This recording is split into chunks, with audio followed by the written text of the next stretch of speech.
The remaining part 2 of the story. HOA Karen ordered my guests off the lake, shattered. When I declared it's private property, Karen's breaking point arrived on a warm Saturday afternoon when half the neighborhood gathered for a lakeside picnic that I had quietly organized to prove, once and for all, that my land was mine to use freely.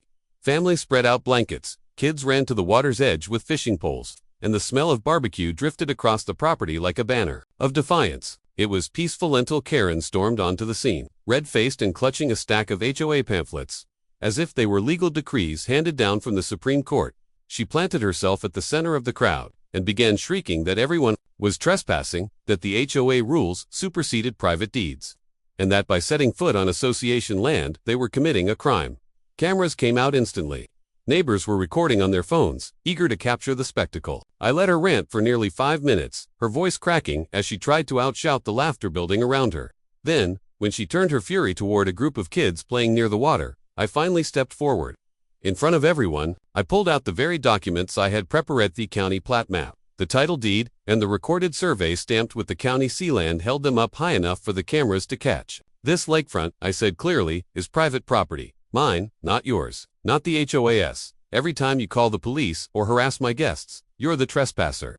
The crowd erupted not with confusion but with applause, cheers, even laughter at Karen's stunned silence. She staggered back, sputtering something about appeals and bylaws, but the more she talked, the more ridiculous she sounded, until even her own allies avoided eye contact. That was the moment her empire cracked, not with a bang, but with the humiliating collapse of someone who had mistaken personal bitterness for power.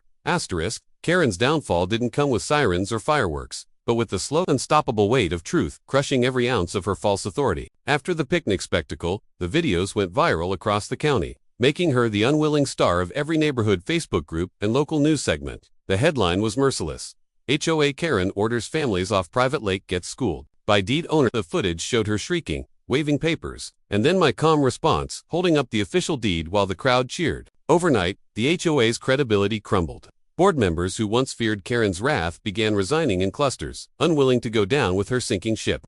The county sheriff's office formally warned her to stop filing false complaints, and when she ignored them, they cited her for harassment.